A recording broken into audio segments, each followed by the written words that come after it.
Hey everyone, we're going to be reviewing percents today. This is a skill that you'll have to use on some upcoming topics. Now let's go ahead and start with the word percent. Per means every or out of, and the cent means the 100. Like 100 cents in a dollar or 100 years in a century. Now the percent is always out of 100, but we're usually looking for a different part. We could be looking for the percent, but we may be looking for the part or the whole amount that's in the problem. So we use this percent proportion to help us with that. Now you can also see it written opposite of this, where you have the part over the whole equals percent over 100. That part's fine as long as you have the percent over 100 and the part over the whole, the proportion will work. In this section of percent review, we're going to be looking at finding the percent.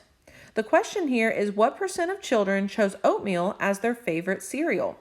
Now, the good thing about using this proportion is that it's labeled, and so we can just plug in the parts that we have, and whatever's left over, there's going to be one section that we don't know, and that's what we're going to be looking for.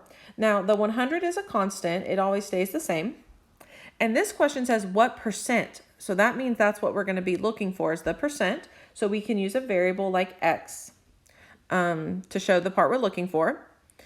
Now, over here, we have the part and the whole. In the question, it says, what percent of children chose oatmeal as their favorite cereal? So that tells us the part of this table we're looking at. We're looking at oatmeal. 15 children chose oatmeal as their favorite, and now the whole amount. Now, in this problem, they don't give you the whole amount, but they do give you the list of all the numbers of children. So what would be the whole amount for this problem? When you add up 15 plus 10 plus 2 plus 20 plus 3, you get a total of 50. So that is our whole amount. Sometimes they give it to you and sometimes you have to find it. Now, we have everything labeled and set up. So now for the solving. I'm going to show you a few different ways that you can solve. The first thing that I would suggest you look at is there a direct relationship from 50 to 100? How do we get from 50 to 100?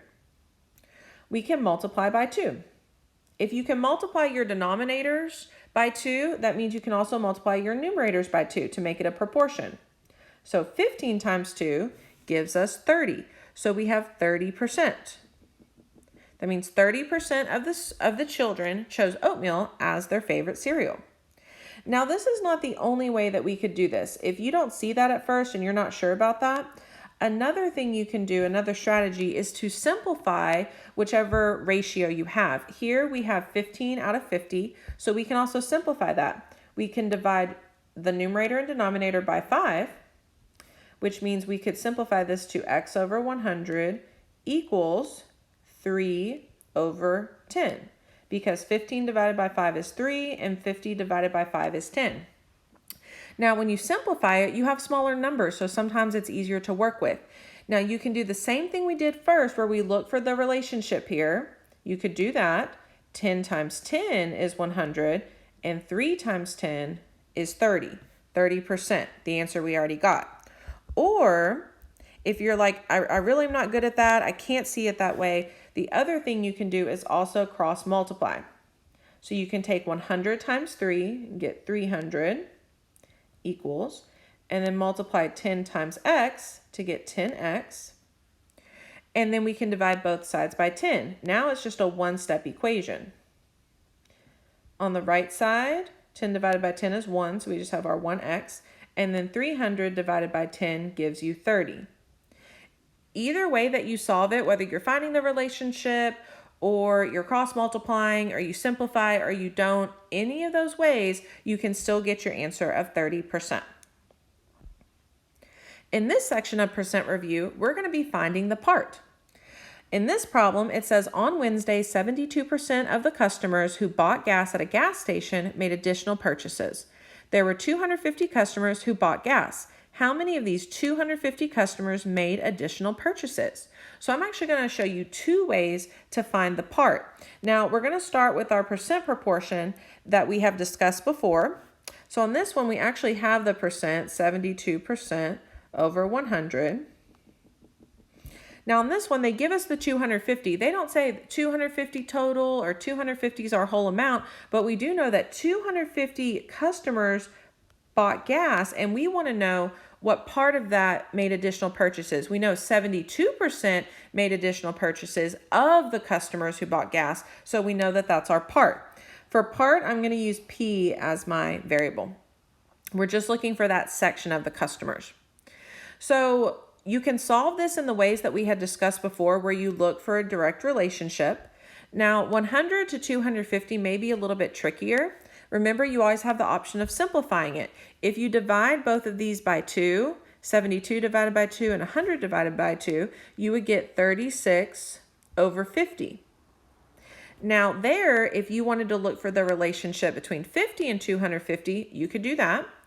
You could also divide this again by 2, which would give you 18 over 25. And then you could also find the relationship here between 25 and 250, and you can multiply your numerators and your denominators. So those are all options. You can also, if simplifying is not your strong suit, remember that you can also cross multiply. And I'm going to come back to that in a moment, okay, if you were to cross multiply. Let's go ahead and look at this other strategy that you can use for finding the part, okay? And it says part equals percent times the whole amount. So if we're looking for the part, I'm going to use P as the part. Now it does say percent as a decimal, okay? So if we have 72%, that means 72 out of 100. And you actually say the fraction like you say the decimal, 72 hundredths. 72 hundredths because it's out of 100. And remember, when you divide 72 by 100 or any number by 100, you move your decimal 2 places to the left. So that's also how you can get the 72 hundredths. So we take the decimal and we multiply it by the whole amount, which is 250. What do you get when you multiply 72 hundredths times 250?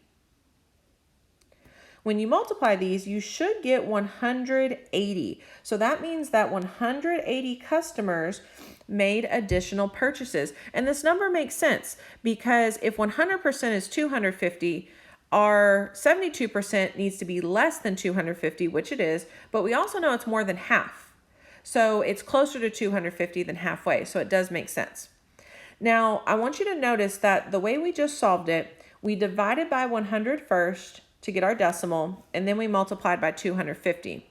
If we were to do it over here on the right side with cross multiplication, you multiply 250 times 72 first, which gives you 10,800.